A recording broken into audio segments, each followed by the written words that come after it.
வணக்கம் traders, welcome to post market report. So இன்னைக்கு நம்ம இந்த வீடியோவில் நிஃப்டி, பேங்க் நிஃப்டி மற்றும் சென்செக்ஸ் வந்து மார்ச் 11ஆம் தேதிக்கு என்ன நடக்கிறதுக்கான வாய்ப்பு இருக்குது அப்படிங்கிறத பார்ப்போம். அண்ட் அதுக்கு முன்னாடி மார்ச் 10ஆம் தேதி இன்னைக்கு செவ்வாய்க்கிழமை பார்த்தீங்கன்னா நமக்கு வந்து நிஃப்டி வந்து எப்படி பெர்ஃபார்ம் ஆயிருக்கு அண்ட் நம்ம என்ன மார்க்கெட்டில் எதிர்பார்த்துருந்தோம் அண்ட் மார்க்கெட் எப்படி பெர்ஃபார்ம் ஆயிருக்கு அப்படிங்கிற ஒரு முக்கியமான கேள்விக்கு நம்ம பதில் சொல்லுவோம். இரண்டாவது பார்த்தீங்கன்னா நமக்கு இப்போதைய இருக்கிற டேட்டாஸ் ஆன ஃபார் எக்ஸாம்பிள் கிஃப்ட் நிஃப்டி நமக்கு எப்படி வேலை செஞ்சுட்டு இருக்கு, அதே மாதிரி நம்மளோட இந்தியா விக்ஸ் டேட்டா எப்படி நமக்கு பெர்ஃபார்மன்ஸில் இருந்துச்சு அண்ட் நம்மளோட யூஎஸ் மார்க்கெட் இப்போ எப்படி ஸ்டார்ட் ஆயிருக்கு அப்படிங்கிற இந்த டேட்டாஸ் எல்லாம் வச்சு ஸோ நாளைக்கு என்ன நடக்கிறதுக்கான வாய்ப்புகள் கொஞ்சம் தெரியுது அப்படிங்கிற ஒரு விஷயத்த சொல்லுவோம். அண்ட் இதை தொடர்ந்து பார்த்தீங்கன்னா நமக்கு வந்து நாளைக்கு தான் நமக்கு வந்து ப்ரீ மார்க்கெட் ரிப்போர்ட்டில் ஒரு டீட்டெயிலான ஒரு கரெக்டான அனாலிசிஸ் நமக்கு தெரிய வரும். ஸோ வாங்க இப்போ நம்ம வீடியோக்குள்ளே போகலாம். கரெக்ட். வீடியோக்குள்ளே போகிறதுக்கு முன்னாடி நம்ம ஒரு அட்வர்டைஸ்மெண்ட் பண்ணியிருந்தோம். என்னன்னா 1-to-1 ஒரு செஷன் எடுக்கலாம்னு சொல்லி. ஸோ இது ஒன்லி ஃபார் பிகினர்ஸ் அண்ட் ஒரு 30லேருந்து 35 பேர் வரைக்கும் ரெஜிஸ்டர் பண்ணியிருக்கீங்க. அண்ட் அவங்களுக்கு நான் வந்து ரெஜிஸ்ட்ரேஷன் க்ளோஸ் பண்ணுறேன் இன்னையிலிருந்து. ஸோ அவங்களோட கிளாஸஸ்லாம் எடுத்து முடிச்சுட்டு அதுக்கப்புறம் மறுபடியும் நம்ம வந்து ஒரு புது ரெஜிஸ்ட்ரேஷன் ஃபார்ம் ஓப்பன் பண்ணுவோம். ஸோ இது வந்து ஃபஸ்ட்டு செஷனுக்கான ஒரு ரெஜிஸ்ட்ரேஷன் ஃபார்ம். அண்ட் இப்போ ரெஜிஸ்டர் பண்ணவங்கள நான் ஒருத்தவங்களா காண்டாக்ட் பண்ணிட்டு வரேன். அண்ட் இது வந்து ஒரு 1-to-1 செஷன் அப்படிங்கிறனால ஃபஸ்ட் இருக்கிறவங்களை காண்டாக்ட் பண்ணிவிட்டு அவங்களோட அவைலபிலிட்டியை பொறுத்து தான் நான் வந்து அடுத்தடுத்த இருக்கிறவங்களுக்கு காண்டாக்ட் நான் பண்ணுவேன். ஸோ அப்படிங்கிறனால கொஞ்சம் பொறுமையாக இருங்க, நான் உங்களை காண்டாக்ட் பண்ணுறேன். ஓகே, இப்போ நம்மளோட அனாலிசிஸ்க்குள்ளே போகலாம். ஸோ இன்னையோட மார்க்கெட்டில் நம்ம என்ன ஃபஸ்ட் இயர் சொல்லியிருந்தோம் அப்படின்னு பார்த்தீங்கன்னா நம்மளோட India Vicks data gift Nifty data வந்து பார்த்தீங்கன்னா காலையில் ஒரு 360 பாயிண்ட் நமக்கு ஒரு கேப் அப் இருந்துச்சு. அப்போ இந்த 360 பாயிண்ட் நம்ம கேப் அப்பில் நம்ம என்ன சொல்லியிருந்தோம் அப்படின்னு பார்த்தீங்கன்னா இந்த 360 பாயிண்ட்லேருந்து நமக்கு ரிஃப்ளெக்ட் ஆக போகிறது ஒரு 300லேருந்து 350 பாயிண்ட் 300 பாயிண்ட் வரைக்கும் ரிஃப்ளெக்ட் ஆகலாம் அப்படிங்கிறத நம்ம இன்ஃபார்ம் பண்ணியிருந்தோம். ஸோ இப்போ அந்த டேட்டாஸ் வச்சு நமக்கு பார்க்கும்போது நிஃப்டி 50 ஏறக்குறைய அவ்வளோ ரேஞ்ச் வந்து நமக்கு இன்றைக்கி ஒரு கேப் அப் கொடுத்துருக்கு. ஸோ இன்னையோட கேப் அப் பார்த்தீங்கன்னா ஒரு 280 பாயிண்ட் வரைக்கும் நமக்கு கேப் அப் இருந்துச்சு. ஸோ இங்கேருந்து பார்த்தீங்கன்னா நமக்கு கரெக்டாக மார்க்கெட்டில் இந்த இடம் தான் ஓப்பனிங் ப்ரைஸ். ஸோ அப்படிங்கிறனால 280 பாயிண்ட் நமக்கு கேப் இருந்துச்சு. ஸோ இது வந்து நெகட்டிவ் கேண்டில், ரெட் கேண்டில் அப்படிங்கிறனால ஓப்பனிங் ப்ரைஸ் இங்கேயும் க்ளோசிங் ப்ரைஸ் இங்கேயும் நம்ம வந்து ஓப்பனிங் ப்ரைஸ் எங்கே இருக்கும் அப்படிங்கிறத நம்ம எதிர்பார்த்தோம். ஸோ இந்த ஹையஸ்ட் பாயிண்ட் இல்லை, கரெக்டாக இந்த இடத்துல. So 280 point. ஸோ ஏறக்குறைய நம்ம வந்து பார்த்தீங்கன்னா 300ன்னு எக்ஸ்பெக்ட் பண்ணதுலேருந்து நம்ம வந்து 280 பாயிண்ட் அச்சீவ் பண்ணியிருக்கோம். ஸோ இது வந்து ஒரு கரெக்டான கேப் அப். அப்போது இந்த கேப் அப்க்கு அப்புறம் நம்ம என்ன எதிர்பார்த்தோம் அப்படின்னா மார்க்கெட் வந்து இந்த 24,440 வரைக்கும் போகிறதுக்கான வாய்ப்புகள் இருக்குது அப்படிங்கிறத வச்சு நம்ம எதிர்பார்த்தோம். ஆனால் இன்னையோட மார்க்கெட் பார்த்தீங்கன்னா கரெக்டாக நமக்கு இன்னையோட மார்க்கெட் வந்து எந்த இடத்துல ஓப்பன் ஆச்சோ அந்த ப்ரைஸ் வரைக்கும் தான் நமக்கு ரீச் ஆயிருக்கு. ஸோ எப்பயுமே நமக்கு வந்து மார்க்கெட் ஓப்பன் ஆகும்போது நமக்கு வந்து இன்ட்ராடே, அதாவது நேற்று மார்க்கெட்டை கன்சிடர் பண்ணும்போது நமக்கு முக்கியமான ரெசிஸ்டன்ஸ் என்ன, முக்கியமான சப்போர்ட் என்ன அப்படிங்கிற விஷயத்த பார்ப்போம். ஆனால் நமக்கு முக்கியமாக இந்த நேற்று மார்க்கெட்டை கம்பேர் பண்ணிவிட்டு மார்க்கெட்லேருந்து இவ்வளோ தூரம் நமக்கு வந்து டவுன்ஃபால் ஆகும்போது நமக்கு இதை தாண்டி ஒரு முக்கியமான ரெசிஸ்டன்ஸ் பில்டப் ஆகும். என்ன அப்படின்னு பார்த்தீங்கன்னா இன்ட்ராடே ஹை, அதாவது அன்னையோட மார்க்கெட்டோட ஹையும் அன்னையோட மார்க்கெட்டோட லோ. ஸோ இன்னையோட மார்க்கெட் லோ ஹையஸ்ட் பாயிண்ட் பார்த்தீங்கன்னா இந்த பாயிண்ட் தான் இருந்துச்சு.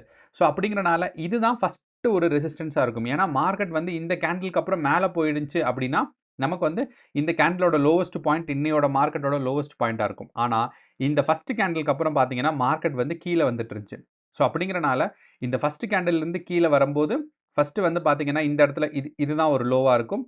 அடுத்து வந்து பார்த்தீங்கன்னா ஸோ இன்ட்ராடே லோன் நமக்கு கன்சிடர் பண்ணோம் அப்படின்னா ஃபஸ்ட்டு வந்து நமக்கு பார்க்கும்போது இதுதான் ஒரு ஹையஸ்ட் பாயிண்ட்டாக இருக்கும் அண்ட் இது லோவஸ்ட் பாயிண்ட். அடுத்த கேண்டில் ஃபார்ம் பண்ணும்போது ஹையஸ்ட் பாயிண்ட் இதாகும், லோவஸ்ட் பாயிண்ட் இதாகும். அப்படியே மாறி மாறி லோவஸ்ட் பாயிண்ட் கீழே போயிட்டே இருக்குது அண்ட் இந்த இடத்துல ஸ்டாக்னன்ட் ஆயிடுச்சு. நீங்கள் இந்த இடத்துல பார்த்தீங்கன்னா தெரியும். ஸோ இந்த இடம் வந்து ஒரு முக்கியமான ப்ரைஸ் ரேஞ்ச். என்ன அப்படின்னா மார்க்கெட் இங்கிருந்து கீழே விழுந்தது, இந்த இடத்துல ஸ்டாப் ஆயிடுச்சு. அப்போது இந்த இடத்துல ஸ்டாப் ஆனது ஃபஸ்ட்டு மேலே போச்சு, திருப்பி வந்துச்சு. ஸோ இதுக்கு பேர் டபிள்யூ பேட்டர்ன் அப்படின்னு சொல்லுவாங்க. ஸோ டபுள் பாட்டம் இல்லைன்னா டபிள்யூ பேட்டர்ன். இந்த இடத்துல பார்த்தீங்கன்னா தெரியும், ஒரு வந்துச்சு இங்கே போய் இப்படி. ஸோ இது வந்து டபிள்யூ. இந்த டபிள்யூ பேட்டர்ன் வரும்போது 2 தடவை பாட்டம் வந்திருக்கு. ஆனால் இந்த 2 பாட்டமும் ஃபெயில் ஆகிடுச்சு கீழே போகிறதுக்கு. அப்படின்னா இந்த இடத்துல ப்ரைஸ் ரிவர்சல் இல்லைன்னா ட்ரெண்ட் ரிவர்சல் ஆகுது அப்படிங்கிறதுக்கான ஒரு ஃபஸ்ட் இண்டிகேஷன் சொல்லுவாங்க. அப்போ என்ன பண்ணலான்னா இதுக்கப்புறம் நமக்கு வந்து எந்தெந்த இடத்துல நம்மளோட லாஜிக் படியோ இல்லை நம்மளோட ஸ்ட்ராட்டஜி படியோ பொசிஷன்ஸ் வந்து லாங் பொசிஷன் வருதோ அப்போ வந்து என்ன பண்ணலான்னா நம்ம வந்து ஒரு லாங் பொசிஷன் எடுக்கலாம். அப்போ இந்த லாங் பொசிஷன் எடுக்கிறது நமக்கு பார்த்தீங்க அப்படின்னா நமக்கு மார்க்கெட்டில் இன்னையோட லாங் பொசிஷன் நான் இது வந்து தன்னில் தான் வச்சுருக்கேன். ஸோ லாங் பொசிஷன் நமக்கு பார்த்தோம் அப்படின்னா மார்க்கெட்டில் ஏன் நான் வந்து ட்ரேட் வியூலேருந்து தன்னுக்கு ஷிஃப்ட் பண்ணிட்டேன் அப்படின்னா நமக்கு ட்ரேட் எடுக்கும்போது ஒரு சின்ன சின்ன ப்ரைஸ் லேக் எல்லாம் இருக்கும். ஸோ அப்படிங்கிறனால மேபி நீங்கள் சார்ட் வந்து ட்ரேட் வியூவில் பார்க்கலாமே ஒழிய நீங்க வந்து எந்த ஒரு புரோக்கர் சைட்ல நீங்க உங்களோட ட்ரேட் எடுக்கிறீங்களோ, அங்க தான் நீங்க போய் ஃபைனலைஸ் சார்ட் பார்க்கணும். ஸோ, அப்போ நமக்கு வந்து மார்க்கெட்ல இந்த டபிள்யூ பேட்டர்ன் வந்ததுக்கப்புறம் பார்த்தீங்கன்னா, மார்க்கெட்ல இந்த இடத்துல ஒரு என்ட்ரி வருது. ஸோ, இந்த புல் பேக்குக்கு அப்புறம் பார்த்தீங்கன்னா, இந்த இடத்துல ஒரு என்ட்ரி. ஷார்ப்பா போனோம்னா, நமக்கு கரெக்ட்டா ஒரு 11:45 வரைக்குமே இந்த என்ட்ரி பாயிண்ட் வரும். அண்ட் கரெக்ட்டா சொல்லணும்னா 11:50 வரைக்குமே. ஸோ, இங்கேருந்து நமக்கு பிரைஸ் ரேஞ்ச் வந்தது 11:50 வரைக்கும். ஸோ, மார்க்கெட் இந்த இடத்துல ஸோ 11 ஓகே. ஸோ இந்த இடத்துலேருந்து என்ட்ரி பாயிண்ட் வரும். இது வரைக்கும் போகும். ஸோ இதுதான் வந்து பார்த்தீங்கன்னா, நமக்கு மார்க்கெட்ல முக்கியமான இருக்கிற இன்னையோட கால் ஆப்ஷனோட ஃபர்ஸ்ட் இது. அப்போ 2வது இது வந்ததுக்கப்புறம் மார்க்கெட்ல ஒரு செல்லிங் பிரஷர் வந்துருச்சு. எந்த இடத்துல செல்லிங் பிரஷர் வந்துச்சு அப்படிங்கிறது காமிக்கிறதுக்காக, முக்கியமா இன்னைக்கு நமக்கு பார்த்தோம்னா, இந்த இடத்துல ஒரு டபிள்யூ பேட்டர்ன் வந்துச்சு அப்படின்னு நமக்கு சொல்றோம். ஸோ மார்க்கெட் இந்த இடத்துல கீழ வரும், திருப்பி மேல போகும், திருப்பி கீழ அதே பிரைஸ்க்கு வந்துட்டு போறது தான் இதுக்கு பேரு டபிள்யூ பேட்டர்ன். இத அப்படியே திருப்பி போட்டோம்னா, எம் பேட்டர்ன் சொல்லுவோம். ஸோ அப்படிங்கிற மாரி இந்த எம் பேட்டர்ன் அதே மாரி ரொம்ப பெர்ஃபெக்ட்டாலாம் இருக்காது. கொஞ்சம் அப்படியே கூர்ந்து கவனிச்சு பார்த்தீங்க அப்படின்னா, இந்த W1 எம் பேட்டர்ன் அடிக்கடி வரும். ஸோ மார்க்கெட்ல இங்க போச்சு, டவுன் சைடு வந்துச்சு, திருப்பி இங்க போச்சு, டவுன் சைடு வந்துச்சு. ஸோ இப்போ இந்த இடத்துல பார்த்தீங்கன்னா, ஒரு பிரைஸ் ரிவர்சலுக்கான ஒரு சிக்னல் இருக்கு. அப்போ இந்த பிரைஸ் ரிவர்சல் சிக்னல் பார்த்தீங்கன்னா, இந்த லோ வந்து இத டச் பண்ணிடுச்சு அப்படின்னா, பிரைஸ் ரிவர்ஸ் ஆகும்னு அர்த்தம். ஆனா இந்த இடத்துல தானே ஸ்டார்ட் ஆச்சு நமக்கு பேட்டர்ன். அப்போ இந்த இடத்துல தான் முடியணும். ஆனா இங்கிருந்து பார்த்தீங்கன்னா ரிவர்ஸ் ஆயிடுச்சு. ஸோ அப்படிங்கிறனால இந்த எம் பேட்டர்ன் வந்து இந்த எண்டு வரைக்கும் வராதனால, நமக்கு வந்து இது ஒரு லாங் பொசிஷன் தான் மறுபடியும் போறதுக்கான ஒரு இண்டிகேஷன்ஸ். ஸோ அப்படிங்கிறனால இந்த பொசிஷன ஹோல்ட் பண்ணும். ஒருவேளை இந்த இடத்துலேருந்து பிரேக் அவுட் ஆயிட்டு, இது VWAP இத கிராஸ் பண்ணிருந்துச்சு அப்படின்னா, இந்த இடத்துல நம்மளோட ஸ்டாப் லாஸ் வந்திருக்கும். அப்படி இல்லாதனால நமக்கு இது வரைக்கும் வந்திருக்கு. ஸோ அப்படிங்கிறனால இது வரைக்குமே நம்மளோட லாங் பொசிஷன். அதுக்கப்புறம் பார்த்தீங்கன்னா, இந்த இடத்துல ஒரு லாங் பொசிஷனும், எண்ட் ஆஃப் த டேல இந்த இடத்துல ஒரு லாங்கும். ஸோ இது 2மே பார்த்தீங்கன்னா, இன்னையோட மார்க்கெட்ல நமக்கு வந்த ஒரு லாங் பொசிஷன்ஸ்ங்கிறத நம்ம மறந்துறக்கூடாது. ஸோ அப்படிங்கிறனால மார்க்கெட்ல இன்னையோட மார்க்கெட்ட பொறுத்தளவு இதுதான் நமக்கு இருக்கிற முக்கியமான ஒரு ட்ரேட் பாயிண்ட்ஸ். அப்போ இந்த ட்ரேட் பாயிண்ட்க்கு அப்புறம் நம்மளோட மார்க்கெட்ல என்ன நடக்கிறதுக்கான வாய்ப்பு இருக்கு? அப்போ நாளையோட மார்க்கெட்க்கு நமக்கு வந்து முக்கியமான சப்போர்ட் அண்ட் ரேஞ்ச் என்ன அப்படின்னு பார்த்தீங்கன்னா, இன்னையோட மார்க்கெட்க்கு என்ன முக்கியமான சப்போர்ட் அண்ட் ரெசிஸ்டன்ஸ் இருந்துச்சோ, அதே தான் நாளையோட மார்க்கெட்க்கும். அப்படிங்கிறனால நாளையோட மார்க்கெட் நமக்கு பாசிட்டிவா போகுமானால் 24,440ம் 24,700ம் தான் பார்த்தீங்கன்னா, மார்க்கெட்ல ரீச் ஆறதுக்கான ஒரு முக்கியமான ரெசிஸ்டன்ஸ். அதே சமயம் மார்க்கெட் வந்து கேப் டவுன்ல மார்க்கெட் வந்து டவுன்ஃபால் ஆச்சு அப்படின்னா, மார்க்கெட் வந்து பார்த்தீங்கன்னா, ஒரு 23,750ம் அதே மாரி 23,500 வரைக்கும் டவுன்ஃபால் ஆறதுக்கான வாய்ப்பு இருக்கு. அப்போ இந்த 2 டைரக்ஷன்ல எந்த டைரக்ஷனுக்கான வாய்ப்பு அதிகமா இருக்குன்னு கேட்டீங்கன்னா, நமக்கு இந்த கேப் ஃபில்லிங் நடந்துட்டு இருக்கு பாருங்க. இந்த கேப் ஃபில்லிங்ல மார்க்கெட் இந்த இடத்துல வந்து இன்னும் ரீச் ஆகல. ஸோ அப்படிங்கிறனால இங்கிருந்து நாளைக்கு வந்து மார்க்கெட்ஸ் பாசிட்டிவா போறதுக்கான ஒரு இண்டிகேஷன்ஸ் இருக்கு.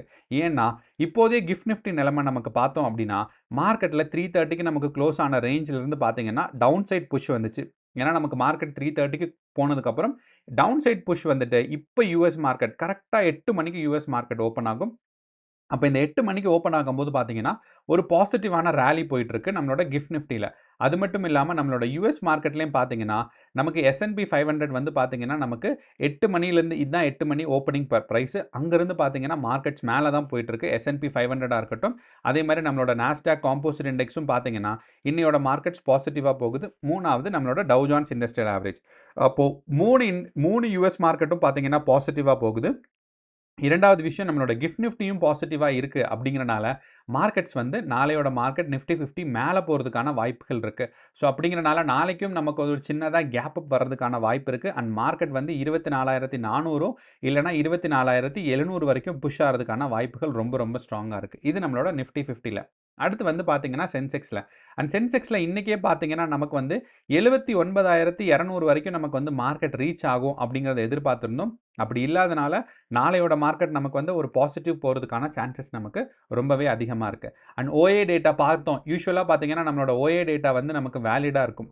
ஏன்னா, நமக்கு வந்து லைவ் சார்ட்ல OA டேட்டா பார்க்கும்போது நமக்கு ப்ராப்பரான சப்போர்ட் அண்ட் ரெசிஸ்டன்ஸ் எங்க இருக்கு அப்படிங்கிறது தெரிய வரும். ஏன்னா, இன்னைக்கு இந்த இடத்துல பிரைஸ் மூவ்மெண்ட் ஆச்சு. அங்கிருந்து பார்த்தீங்கன்னா, இந்த 24,900 வரைக்கும். இந்த பிரைஸ்க்கு அப்புறம் பார்த்தீங்கன்னா, நமக்கு மார்க்கெட் டவுன்ஃபால் ஆகல. ஸோ அப்படிங்கிறனால இந்த OA டேட்டா வந்து எண்ட் ஆஃப் த டேல காலையில நமக்கு மார்க்கெட் ஓப்பன் ஆகும்போது இந்த கிரீன் கேண்டில் வந்து பார்த்தீங்கன்னா, இவ்ளோ தூரம் இருந்துச்சு. ஸோ அப்படிங்கிறனால இது வந்து ஃபைனல் ஓஏ டேட்டா. ஸோ அது வந்து ரெசிஸ்டன்ஸ் எங்கன்னா 24,000 வரைக்கும் தான் புஷ் ஆயிருக்கு. அப்போது இந்த ரெசிஸ்டன்ஸ் வந்து நாளைக்கு ஓஏ டேட்டாவில் குறைஞ்சு மார்க்கெட் வந்து அடுத்த லெவல் புஷ் ஆகணும். அண்ட் இந்த ஓஏ டேட்டா வந்து நாளையோட மார்க்கெட்டில் வேலிடாக இருக்காது. ஏன் அப்படின்னு கேட்டிங்கன்னா, இந்த ஓஏ டேட்டா வந்து இன்னையோட மார்க்கெட்டோட எக்ஸ்பைரி டே வரைக்கும். ஸோ அப்படிங்கிறனால இந்த எக்ஸ்பைரி டே முடிஞ்சு நாளைக்கு புது ஸ்டாக்ஸ் எல்லாம் இல்லைன்னா நாளைக்கு புது ஸ்லாட்ஸ் எல்லாம் ஃபில் ஆகும்போது நாளையோட மார்க்கெட் வந்து டிஃப்ரெண்ட்டான ஓஏ டேட்டா இருக்கும். ஸோ அப்படிங்கிறனால நாளையோட மார்க்கெட்ஸ் வந்து பாசிட்டிவாக போகிறதுக்கான வாய்ப்புகள் நமக்கு நிறையா இருக்குது. அண்ட் இது கூட பார்த்தீங்கன்னா நமக்கு ஒரு முக்கியமான இண்டிகேட்டரான இந்தியா விக்ஸ் டேட்டா. ஸோ இந்த இந்தியா விக்ஸ் டேட்டா நான் காலையிலே எல்லாருக்கும் சொல்லியிருந்தேன். என்ன அப்படின்னா, இன்னையோட மார்க்கெட்ஸ் பாசிட்டிவாக இருக்குமானால் இந்தியா விக்ஸ் வந்து ஒரு ஸ்ட்ராங்கான ஒரு டவுன்ஃபால் ஆகணும்னு இந்தியா விக்ஸ் ஸ்ட்ரைட் ஃபார்வர்டான ஃபர்ஸ்ட் கேண்டில் ஒரு ஸ்ட்ராங்கான ஒரு டவுன்ஃபால், இது வந்து கேப் அப்கான ஒரு ஸ்ட்ராங்கான டவுன்ஃபால், அதுக்கப்புறம் இது ரெக்கவரி ஆகாம அப்படியே ஒரு ட்ரெண்ட் கண்டினியூ பண்ணியிருக்கு. அப்போ இந்த ட்ரெண்ட் நாளைக்கும் கண்டினியூ ஆனால் நமக்கு வந்து மார்க்கெட்ஸ் பாசிட்டிவ் ஆகிறதுக்கான ஒரு சான்சஸ் இருக்கு. அதே சமயம் நாளைக்கு ஒரு ஃபர்ஸ்ட் ஒரு 10 மினிட்ஸ்லயோ இல்ல 15 மினிட்ஸ்லயோ இந்தியா விக்ஸ் ஒரு கிரீன் கேண்டில் ஒரு ஸ்ட்ராங்கா வந்து வந்துச்சு அப்படின்னா நம்ம கொஞ்சம் கேர்ஃபுல்லா இருக்கணும். அதே சமயம் ஒரு ரெட் கேண்டில் ஸ்ட்ராங்கா வந்துச்சு அப்படின்னா நம்ம தைரியமா கால் ஆப்ஷன் சைடு நமக்கு பொசிஷன் எடுக்கலாம். மார்க்கெட்ஸ் வந்து கரெக்டா உங்களோட செட்டப் வந்ததுக்கு அப்புறம் நீங்க வந்து பொசிஷன் எடுத்தீங்கன்னா உங்களுக்கு வந்து பாசிட்டிவான ரேலி கிடைக்கும். ஸோ நாளையோட market Sensex, bank Nifty and Nifty வந்து பாசிட்டிவா இருக்கும் அப்படின்னு தான் எதிர்பார்க்குறோம். ஸோ கேர்ஃபுல்லா ட்ரேட் பண்ணுங்க. All the best. நன்றி, வணக்கம்.